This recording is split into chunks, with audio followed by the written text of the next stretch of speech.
கர்த்தருடைய நாமம் பலத்த துருகம், நீதிமான் அதற்குள் ஓடி சுகமாய் தங்கியிருப்பான் என்று வேதம் சொல்கிறது. அந்த பரிசுத்த நாமத்துக்குள்ளே, அந்த அடைக்கலமான புகலிடமான நாமத்துக்குள்ளே நாம் ஓடி சுகமாய் தங்கி இருக்கும்போது நிச்சயமாக பொல்லாப்பு நமக்கு நேரிடாது, வாதை நம்முடைய கூடாரத்தை அணுகாது. இந்த நாளிலும் ஆண்டவராகிய கர்த்தர் நமக்கு கொடுத்த வேத வசனங்களின் அடிப்படையிலே நாம் விசுவாச அறிக்கை செய்ய போகிறோம். வேத வசனங்களை அறிக்கை செய்யும் போது அதிலே ஒரு வல்லமை உண்டு. அதிலே தேவ வல்லமை வெளிப்படும். அந்த வல்லமை வெளிப்படும் போது நாம் சுகத்தை பெற்றுக்கொள்கிறோம், நாம் விடுதலையை நாம் பெற்றுக்கொள்கிறோம். ஆம், எனக்கு அன்பானவர்களே, தேவ வசனத்திலே ஜீவன் உண்டு என்று வேதம் சொல்கிறது. அவருடைய வார்த்தையிலே வல்லமை உண்டு. அதை நாம் வேதத்தில் பல இடங்களிலே நாம் பார்க்கிறோம். ஆண்டவராகிய இயேசு கிறிஸ்து அவர் பூமியிலே மாம்சத்திலே வாழ்ந்த நாட்களில் அநேகரை தம்முடைய வார்த்தையின் மூலமாக சுகப்படுத்தி இருக்கிறார். அதே வார்த்தைகளை இன்றைக்கு நாம் அறிக்கை செய்யும் போது நிச்சயமாகவே நாம் சுகத்தையும் விடுதலையும் பெற்றுக்கொள்வோம். முதலாவதாக வேதத்திலிருந்து ஒரு சில வசனங்களை நாம் அறிக்கை செய்ய போகிறோம். அதற்கு பின்பாக நாம் அறிக்கையை 4 பிரிவுகளாக நாம் விசுவாச அறிக்கையை நாம் செய்ய போகிறோம். எப்படி என்றால், முதலாவதாக ஆண்டவராகிய இயேசு கிறிஸ்து சிலுவையிலே நமக்கு செய்து முடித்தவற்றை பற்றி, நம்முடைய பாவ சாப ரோகங்களுக்காக அவர் சிலுவையிலே செய்து முடித்ததை நாம் அறிக்கை செய்ய போகிறோம். அடுத்ததாக நம்முடைய சரீரங்களை ஜீவ பலியாக ஆண்டவருக்கு ஒப்புக் கொடுக்க போகிறோம். நம்முடைய சரீரத்தின் மேல பிசாசுக்கு எந்த விதமான சட்ட உரிமையும் இல்லை என்பதை அதிகாரத்தோடும் விசுவாசத்தோடும் நாம் அறிக்கை செய்ய போகிறோம். மூன்றாவதாக இயேசு கிறிஸ்துவின் ரத்தம் நமக்கு சிலுவையில் செய்து முடித்தவற்றை பற்றி நாம் அதிகாரத்தோடும் விசுவாசத்தோடும் அறிக்கை செய்ய போகிறோம். நான்காவதாக நமக்கு விரோதமாக உருவாக்கப்பட்ட ஆயுதங்களுக்கு எதிராக இயேசு கிறிஸ்துவின் நாமத்தினாலும் அவருடைய இரத்தத்தினாலும் அவருடைய வல்லமுள்ள வசனத்தினாலும் போரிட்டு நாம் யுத்தம் பண்ணி நாம் ஜெயிக்க போகிறோம். நிச்சயமாகவே பிசாசானவன் தோற்று போனவன். அவனுக்கு நம் மீது எந்த உரிமையும் கிடையாது. நம் மீதோ நம்முடைய குடும்பத்தின் மீதோ கர்த்தர் நமக்கு தந்த உடைமைகள் மீதோ எந்தவித உரிமையும் கிடையாது என்பதை நாம் ஆணித்தரமாக அதிகாரத்தோடு விசுவாசத்தோடு சொல்லும்போது நிச்சயமாகவே பிசாசு ஓடி போவான். நாம் தெய்வீக சுகத்தையும் விடுதலையும் நாம் பெற்றுக்கொள்ளப் போகிறோம். இப்பொழுது நாம் வேத வசனங்களை நாம் அறிக்கை செய்வோம். யாத்திராகமம் 15ஆம் அதிகாரம் 26வது வசனம் இப்படி சொல்கிறது: நீ உன் தேவனாகிய கர்த்தரின் சத்தத்தை கவனமாய் கேட்டு அவர் பார்வைக்கு செம்மையானவைகளை செய்து அவர் கட்டளைகளுக்கு செவி கொடுத்து அவருடைய நியமங்கள் யாவையும் கை கொண்டால் நான் எகிப்தியருக்கு வரப்பண்ணின வியாதிகளில் ஒன்றையும் உனக்கு வரப்பண்ணேன், நானே உன் பரிகாரியாகிய கர்த்தர் என்றார். யாத்திராகமம் 23ஆம் அதிகாரம் 25ஆம் வசனம் சொல்கிறது: உங்கள் தேவனாகிய கர்த்தரையே சேவிக்க கடவீர்கள், அவர் உன் அப்பத்தையும் உன் தண்ணீரையும் ஆசீர்வதிப்பார், வியாதியை உன்னிலிருந்து விலக்குவேன் என்று வேத வசனம் சொல்கிறது. உபாகமம் 7:15 முதலாவது பகுதி இப்படி சொல்கிறது: கர்த்தர் சகல நோய்களையும் உன்னை விட்டு விலக்குவார். சங்கீதம் 107:19-20 வசனங்களை நாம் வாசிக்கிறோம். தங்கள் ஆபத்திலே கர்த்தரை நோக்கி கூப்பிடுகிறார்கள், அவர்கள் இக்கட்டுக்கு அவர்களை நீங்களாக்கி ரட்சிக்கிறார். அவர் தமது வசனத்தை அனுப்பி அவர்களை குணமாக்கி அவர்களை அழிவுக்கு தப்புவிக்கிறார்.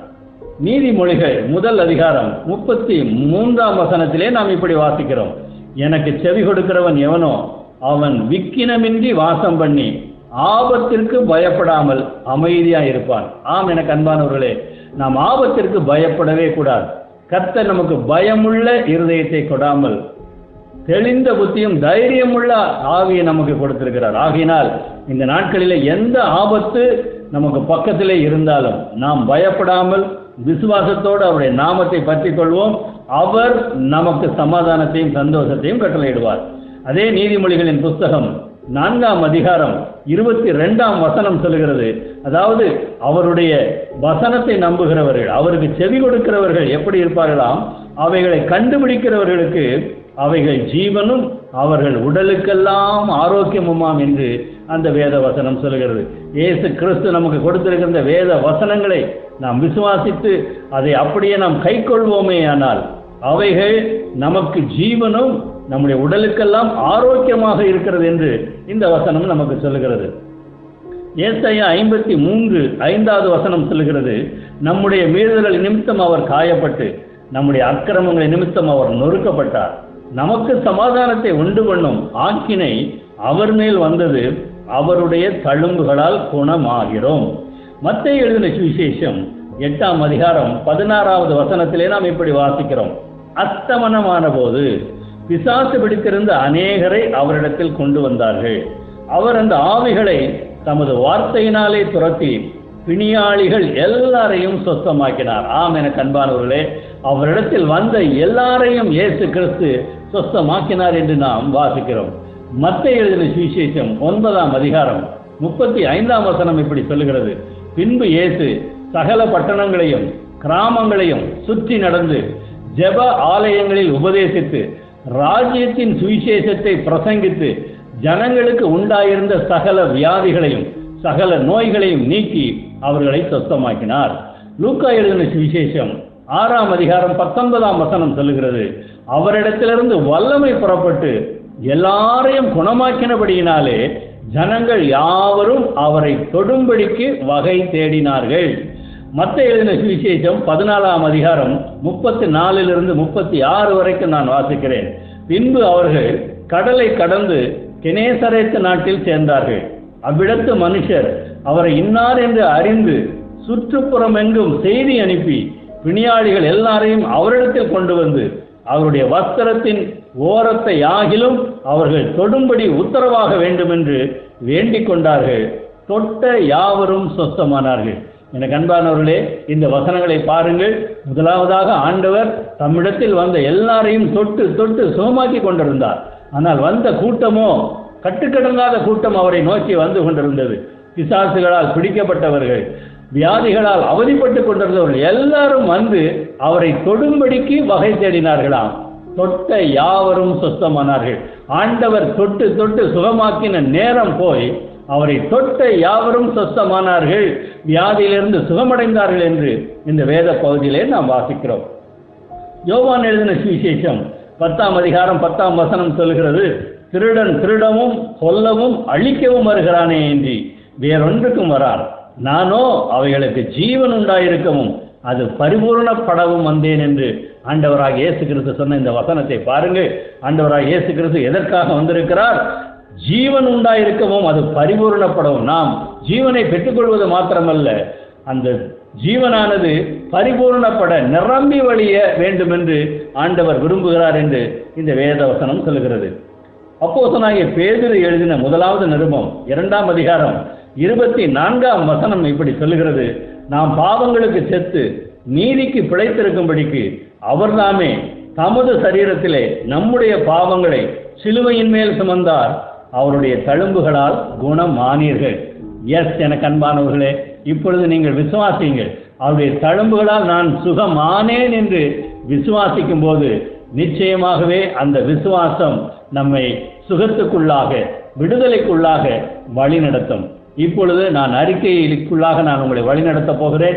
என்னோடு கூட சேர்ந்து நீங்களும் வேத வசனங்களின் அடிப்படையிலே இந்த அறிக்கையிடுதல் இருக்கும். இந்த வார்த்தைகளை நீங்களும் என்னோடு கூட பின்பற்றி சொல்வீர்களேயானால் நிச்சயமாகவே சுகமும் விடுதலையும் ஆண்டவராகிய இயேசு கிறிஸ்து தருவார் என்பதை நான் உங்களுக்கு சொல்லிக்கொள்ள விரும்புகிறேன்.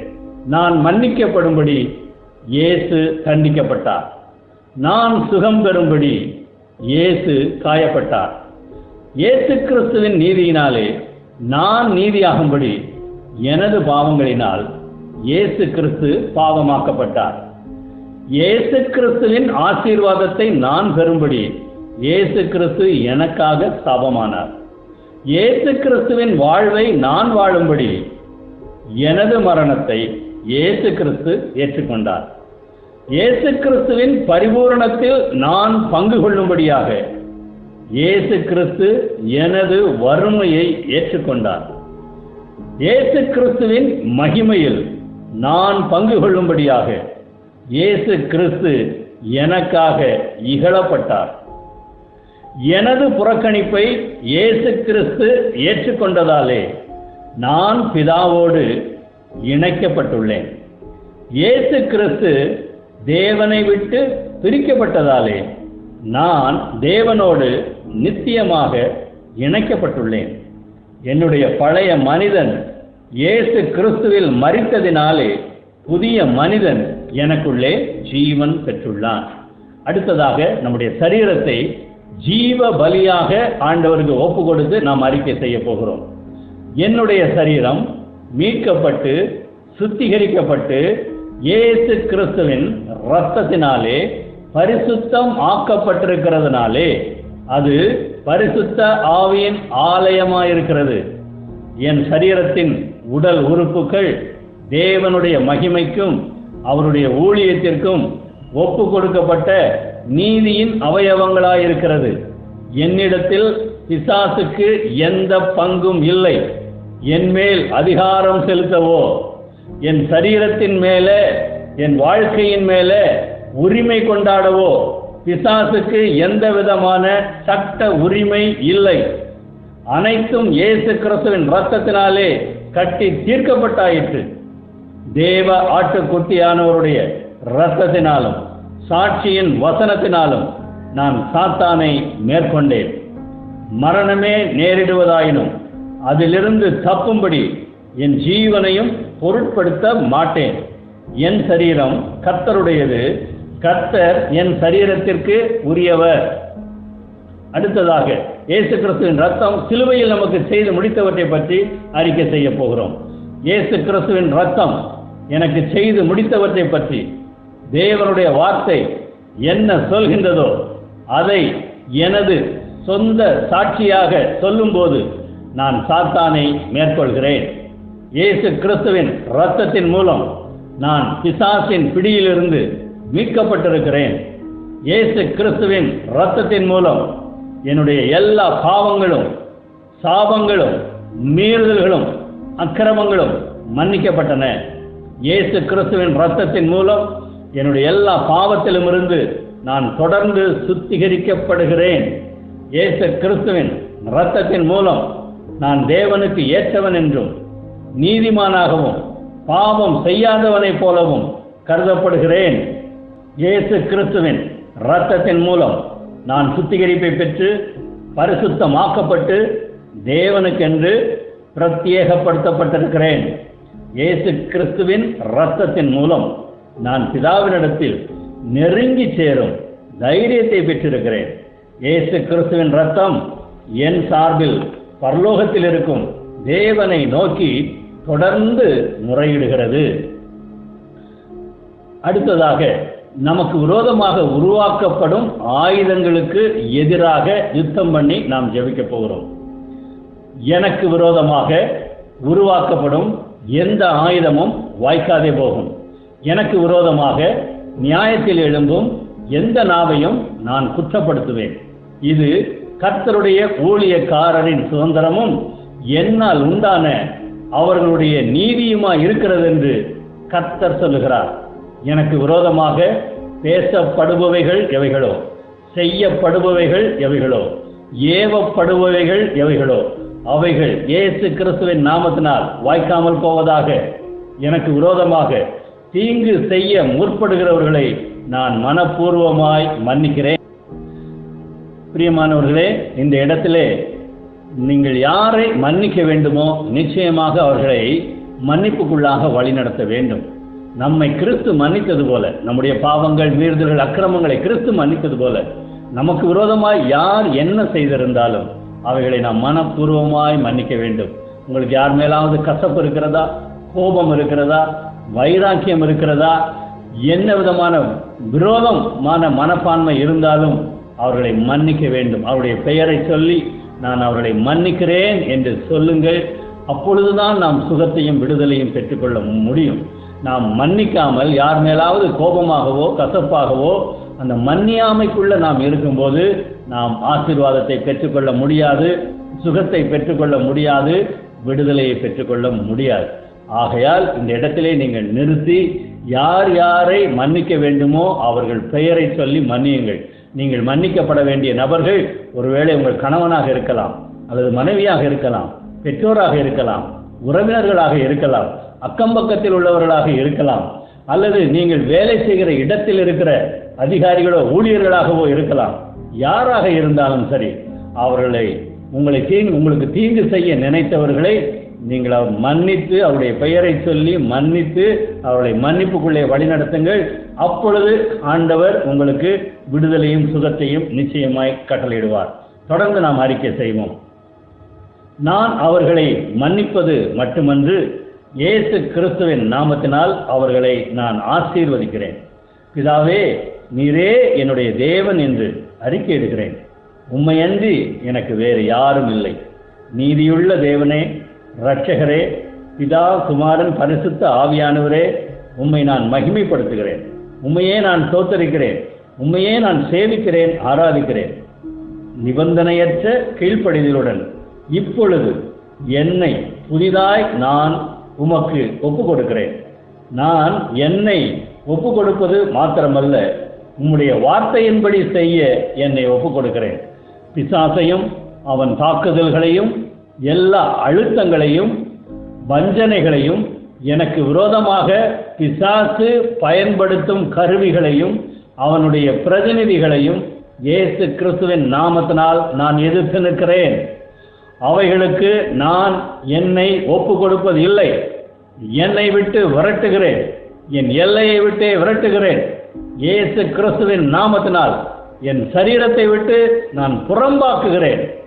எல்லா பலவீனங்கள், வலி, வீக்கம், வேண்டாத வளர்ச்சிகள், என் சரீரத்தில் காணப்படும் அலர்ஜி என்று சொல்லப்படுகிற ஒவ்வாமைகள், வைரஸ் நோய்கள், தொற்று நோய்கள், மன உளைச்சல்கள், எனக்கு விரோதமான பில்லி சூனியங்கள், மாந்திரீகங்களை துண்டித்து அப்புறப்படுத்துகிறேன். அவைகளுக்கு என் மேல் அதிகாரம் இல்லை என்று சொல்கிறேன். சிந்தனையினாலும் எண்ணங்களினாலும் உணர்ச்சிகளினாலும் மானசீகமான கற்பனையினாலும் சொப்பனங்களினாலும் உண்டான எல்லா விதமான தெய்வீகமற்ற ஆத்ம பந்தங்களை இயேசு கிறிஸ்துவின் நாமத்தினால் நான் துண்டிக்கிறேன். ஆவி உலகத்தோடு ஏற்பட்ட எல்லா தொடர்புகளையும் என் தேவனே இயேசு கிறிஸ்துவின் நாமத்தினால் துண்டித்து போடுவீராக. இதன் மூலமாக என் மனதையும் என் ஆத்மீக பகுதிகளையும் சரீர அவயவங்களையும் பாதித்த எல்லா அசுத்தாவிகளும் என்னை விட்டு வெளியேறும்படி இயேசு கிறிஸ்துவின் நாமத்தினால் கட்டளையிடுகிறேன். பிரியமானவர்களே, இந்த நேரத்தில் நீங்கள் உங்களையும் உங்கள் குடும்பங்களையும் உங்கள் உடைமைகளையும் இயேசு கிறிஸ்துவின் இரத்தத்துக்குள்ளாக ஒப்பு கொடுத்து விட்டு நீங்கள் என்னென்ன ஆவியை துரத்த வேண்டுமோ அந்த ஆவிகளை சொல்லி துரத்துங்கள். கசப்பின் ஆவி, மன்னியாமையின் ஆவி, கோபத்தின் ஆவி, எரிச்சலின் ஆவி, பொறாமையின் ஆவி, எல்லா விதமான வியாதிகளின் ஆவி, நீங்கள் எந்தெந்த வியாதிகளினால நீங்கள் பாதிக்கப்பட்டிருக்கிறீர்களோ, என்னென்ன பலவீனப்படுத்துகிற ஆவியினால நீங்கள் பாதிக்கப்பட்டிருக்கிறீர்களோ அந்த ஆவியின் பெயரை சொல்லி இயேசு கிறிஸ்துவின் நாமத்தினால் என்னை விட்டும் என் குடும்பத்தை விட்டும் என் எல்லைகளை விட்டு வெளியேறு, என்னுடைய எல்லைகளில் இருப்பதற்கு உனக்கு அதிகாரம் இல்லை என்று சொல்லி நீங்கள் கட்டளையிடுங்கள்.